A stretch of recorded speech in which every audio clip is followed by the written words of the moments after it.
Hello everyone and welcome to another episode of Force Adventure with Boyan. I'm the Boyan in question, and today we will discuss the new limits that Holy Mount Athos has imposed on the number of foreign pilgrims that can actually go and visit the Holy Mountain.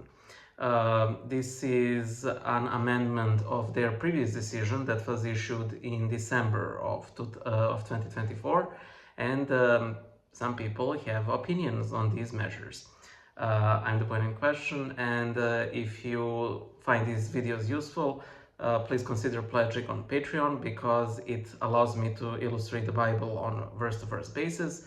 The latest drawing that you can see is of James 3:8. But no human being can tame the tongue. It is a restless evil full of deadly poison.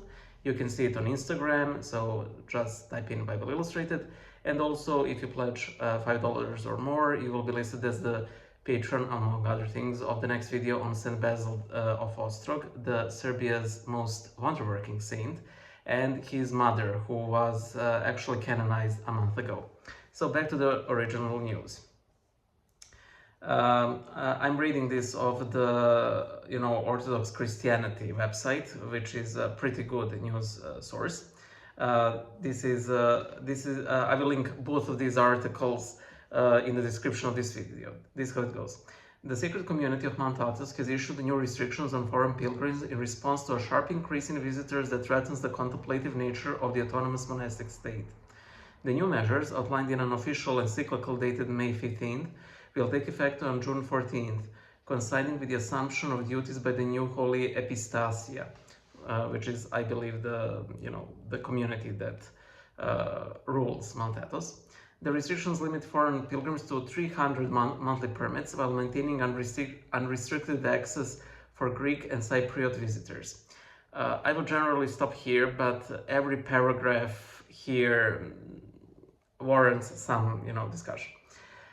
Special provisions have been made for 3 Slavic monasteries, of course. Hilandar, Zografu, and St. Panteleimos will continue to offer unrestricted access to pilgrims from Serbia, yes, Bulgaria and Russia and Ukraine respectively. The sacred community cited the sharp increase in the number of incoming pilgrims as the primary reason for the new restrictions, noting that the measures are necessary to preserve Mount Athos's ecclesiastic character. and now we get to the best part. The surge in visitors has been attributed primarily to Romanian pilgrims. According to commentary from monastic authorities, this follows previous restrictive measures implemented in December 2024, which proved insufficient to manage the continuing wave of pilgrims.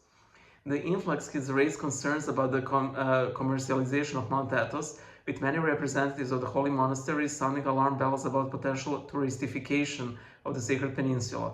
During sacred community sessions, officials highlighted the role of numerous pilgrim services agencies, effectively tourist agencies, that operate in cooperation with individual monks or monasteries organizing pilgrimages with significant financial exchanges. The new regulations do allow individual monasteries to meet blah blah blah and so on. I will also read the previous news. According to the new rules, so these are rules from December 2024, the maximum number of pilgrims that can be accommodated in the monasteries and monastic settlements of the Holy Mountain will be strictly limited as follows. For Cenobitic Holy Skeets, maximum 200 pilgrims per month. For Kyriakon, central churches of other skeets, maximum 50 pilgrims per month. For holy cells and huts, maximum 20 pilgrims per month. Invitations must be sent to the pilgrim's office no later than 12 noon, I believe, on the day before arrival, and so on and so on. Okay, I have thoughts about this, a lot of thoughts.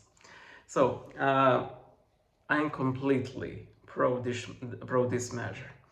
The monks have, rightly noticed that there are too many pilgrims, man, and they have limited the number. The 3 Slavic monasteries, always, of course, having their special exemptions, they can have as many pilgrims from their countries as much as they want, and the Greeks and Cypriots in general can attend the Holy Mount. On one hand, yes, it is understandable that Greece is the country where the Holy Mountain has sprang up, and of course that it is going to give preferential treatment to to all of these pilgrims. However, are we really living out the Pentecost, which we celebrated a couple of days back? When we limit certain monasteries and so on their national basis. In an ideal world, in an ideal Christian world, these 300 people, or how is it? Yeah, these 300 monthly permits would be distributed through lottery. I do see issues with that because different people visit different monasteries, and if you would simply distribute it like that and assuming it was honestly distributed from the get-go, that means that certain monasteries would have a sharp decline in visits, i.e. donations, and sadly we live in this day and age where we simply need money to survive, and I don't like it, but I do realize why they have opted for such an approach. I have a priest friend who had actually attended the Council of Crete, and he said, "Bro, nobody likes Romanians. They're infringing on everybody's jurisdiction." And by the way, this priest is like, "Oh, I would cancel dioceses and parishes immediately. Like, I would make a total free-for-all." I'm really curious what would happen. I do not support this extreme measure, but I do have. He might not have said dioceses, but definitely parishes. I'm simply interested what would happen. I'm sort of pro it. It's interesting that Romanians are causing the issue because they do not have a monastery of their own. They have a certain skit, if I checked correctly, but yeah, no monastery of their own. It's no surprise that there is such an influx of Romanian tourists because of all the nationalities here. I do think that Romanians are the most pious, and they have been the most loyal, and I apologize, they have been the most loyal to the Lord during the era of communism. And if I remember correctly, Ceausescu and his cronies never really persecuted the church because it would, he would have ended up much sooner the way he did than when he did if he attempted to do anything of the sorts. Sadly.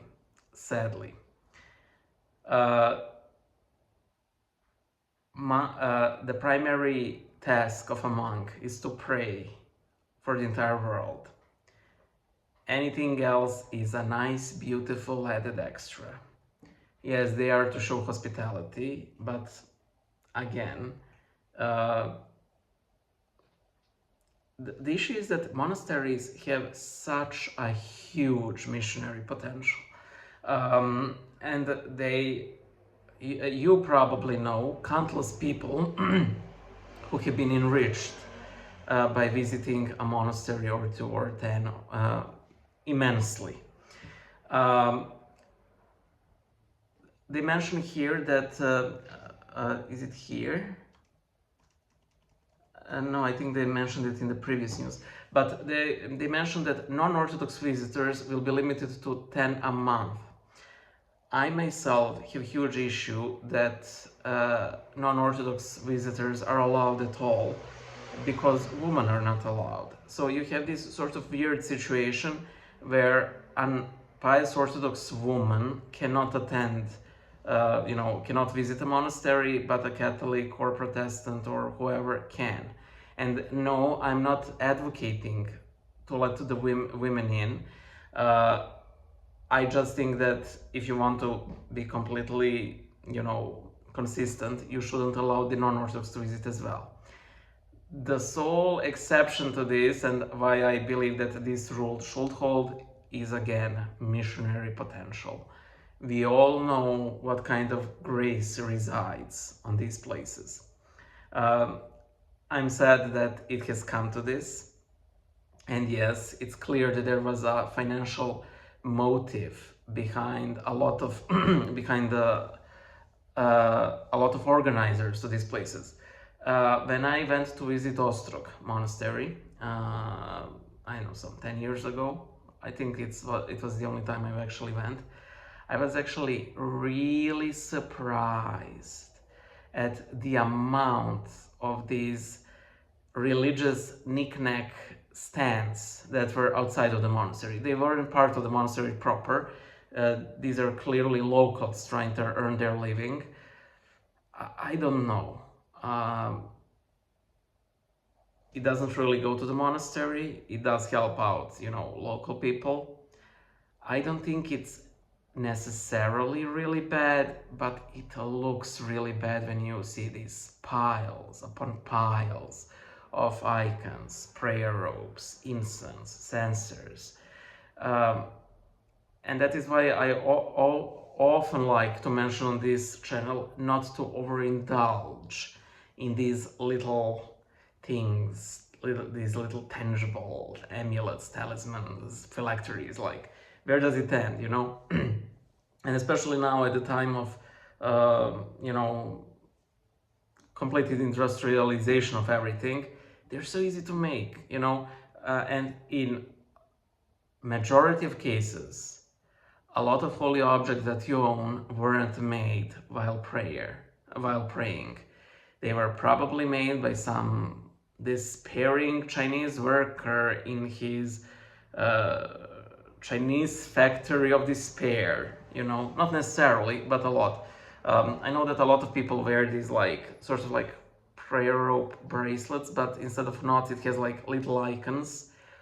I absolutely despise those, but that same friend said that because the Chinese aren't Christians, and on occasion you might find a Francis, a Bernard, a Dominic among all of these Orthodox saints. So yeah, again, to return to the original news, it said that it has come to this, but thank God that the top heads of the Holy Mountain have enough sense of what it truly means to be a monk, to put these limits, in place. It's sad some people will, miss out on visiting the Holy Mountain. And I know that I saw some people on X complaining, oh, well, we plan to go now, we probably can't. See this as opportunity. There is a lot of simply wonderful monasteries all around. The monastery of St. Ephrem of Neamakri, I mentioned Ostrog. We have so many monasteries in Serbia, and a lot of them are in such close proximity to one another that they might as well be called Holy Mountain on their own. Actually, we have a mountain here called Fruška Gora, Fruška Mount, essentially. And there were actually some half-hearted efforts to make this into a de facto Holy Mountain of Serbia. Not in the sense of Athonite sense, I mean, there are female monasteries there, but in the sense of making that place the special designated place of pilgrimage on simple account of how many monasteries there are. And ultimately, yes, it's great if you can, go to Mount Athos, but the same grace resides in other monasteries as well. So why not, if you can't attend Mount Athos, why not go somewhere else and you won't regret it. Bye.